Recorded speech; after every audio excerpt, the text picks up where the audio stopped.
A nutcracker. Normally, it's for cracking nuts, right? But is that really the case these days? Not this one, not that one, and not this one either. Maybe it's just become a classic Christmas symbol. That's why today I'm showing you two versions for our Christmas craft series. One is quick and easy, and the other is a bit more advanced, but still beginner friendly. Both use toilet paper rolls, and for the advanced version, I also added some paper mâché clay, one of my favorite materials. Start with some toilet paper rolls. You will need at least 4 tubes for each project. Right now we are working on the easy version, which is made entirely out of toilet paper rolls. The first thing you want to do is cover each tube with white paper or paint them white. I recommend using paper rather than paint because it helps mask the lines of the toilet paper roll. Next, I cut a thin strip of purple paper and a longer strip of indigo paper. I think these two colors work really well together for the colorful Russian doll look I'm going for. I glued the indigo paper first at the bottom of the tube, then layer the purple on top, also at the bottom. This will become the uniform of our soldier. Then I cut a row of shark-like teeth at the bottom of a band of white paper and applied that large band over the indigo strip at the top of the tube to form the top part of the costume. Now I take a second paper roll and cut it in half so I can narrow it and insert it into the first tube. I form a ball of aluminum foil and place it inside the top, then I cover this ball with paper mâché clay to get a smooth, rounded top that will later look more like the dome of a Russian Orthodox church than a hat. I love Russian architecture. It's full of colors and gold and always reminds me of Christmas. So even though the Nutcracker originally comes from Germany, I was inspired by Russian art for this one, both the architecture of Russia and the ballet based on the story. And please, let's leave politics and religion aside. This is Christmas and the focus here is only on the magic of it. I let everything dry and in the meantime I create some arms. I cut another paper roll in half and roll each half into smaller tubes, securing them with masking tape. To keep the colors harmonious, I cover these tubes with purple craft paper. At the ends, I glue a thin strip of gold paper to make the sleeves. Now I notice a hole at the top of the shoulders that I'm not a fan of, so I decide to create shoulder pads with fringes. I cut a small circle the diameter of the arm tube and wrap it in gold paper, gluing the paper on each side of the circle. Before cutting, I leave a small margin around the original circle and cut slits that will become the fringes once folded over the shoulders. I hot glue these shoulder pads onto the arms. Next, I take my paper mâché clay out of the fridge and make the hands with small clay balls. Before the clay sets on the hat, I insert a small stick in the middle to create the orb at the top, the part that represents the roof of the hat. I cover the stick with clay and place a small clay ball at the very top. This orb is often seen in Orthodox church designs, and according to my research, it represents Christ's dominion over the world and the spiritual ascent toward God. To decorate the uniform, I craft little stars out of gold paper and glue them like buttons on the white jacket. I also add a rectangle of gold paper in the middle for the belt with a purple rectangle in its center. Using blue paint, I paint the hat. You might need several layers to cover the paper mâché clay nicely. I then create a gold paper crown and glue it to the top of the hat to emphasize the prestigious role of this character. I cover the head tube in pink paper and insert it into the body tube.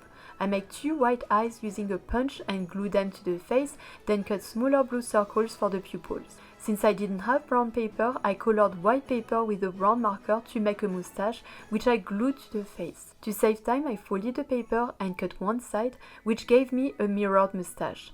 I make a little circle for the nose out of cardstock, wrap it in pink paper and glue it on. For the mouth, I cut a red rectangle, glue it under the moustache and paint white teeth on it.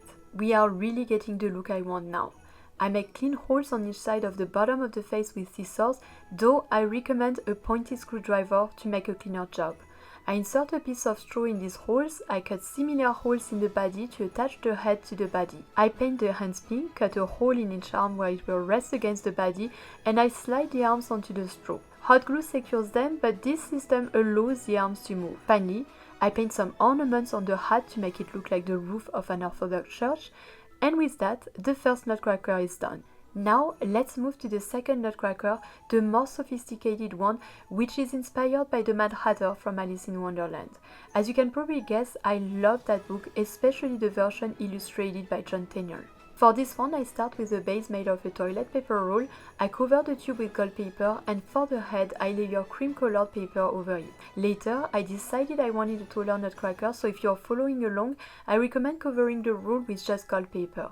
I add a thin band of purple paper at the end of this golden outfit. I make the legs from another roll that I cut in half, and I cover them with gold paper.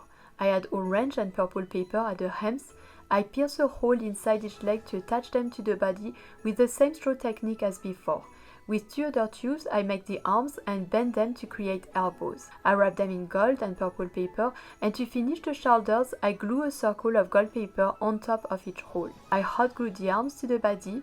My legs felt too short, so I extended them with new cardboard tubes and created feet from small cardboard rectangles wrapped around them. As I mentioned earlier, midway through I realized the body was too small, so I covered the previous head area in gold and used my head as a template to trace a larger oval in cardstock for the hat. I glued long slim strips of cardstock around it to form the walls of the hat like an armature, and I covered the top with a smaller round piece. I taped everything together with construction tape to unify the whole skeleton. When I get a shape I'm happy with, I cover it with paper mâché clay, smoothing it as much as possible. A spreading tool and a bit of water really help with getting a clean finish. I also cover the shoes with clay, this way they stay firmly in place, and I even turn them into boots with foot shafts. I use aluminum foil to build a mass of hair on each side of the face and blended it into the rest with clay. I skirt a pointy triangular nose and attach it with a bit of water, then I create thick eyebrows. Of course, I also sculpt his iconic mustache and his boxy mouth, which in my case looks like a little rectangle with teeth carved into it. With skin colored paint, I paint the face and the hands. I paint the hat beige, the boots black, the mustache brown, and the mouth red. To be more precise on the hair, I go over it with a dark brown marker rather than a brush. Once the paint layers dry, I paint the teeth and the whites of the eyes. In the center of each eye, I add a blue circle for the iris, then a smaller black circle for the pupil. I draw a few eyelashes with the black marker and add a tiny dot of white paint for the reflections. My painting job isn't done yet. I still need to take care of those unexpressive cheeks, so I add a bit of blush with a red marker, and I redefine the mustache and eyebrows with a brown marker. I also use the brown marker on the hat in a similar shade to make it pop and give it a slightly glossy look. And I make sure to use a darker color to shade under the brim of the hat. Then I start designing the outfit on the Alice in Wonderland theme. I add a thin purple belt made from a strip of purple paper. I wrap a thin band of brown ribbon around the bottom of the hat and hot glue it in place. Then I cut a small rectangle of Christmassy red and white striped ribbon and glue it on top.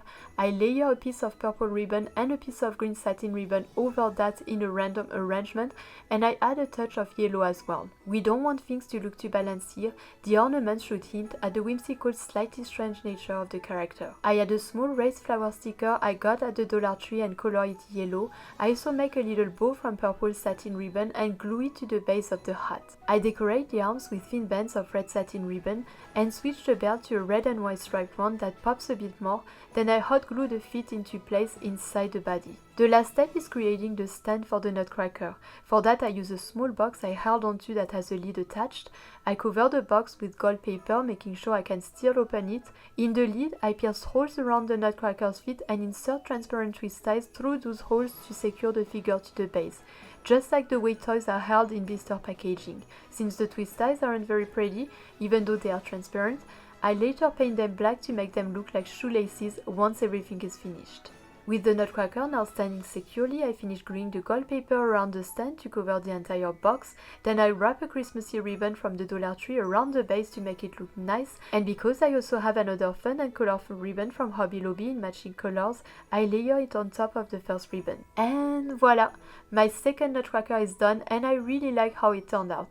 Now you have 2 Nutcracker versions you can use to decorate your home for the holidays. If you enjoyed the result, please give this video a thumbs up, and if you love Christmas decor and want more ideas, don't forget to subscribe and hit the bell so you don't miss the next videos. Thank you so much for watching, and I can't wait to see you in the next one. Happy crafting!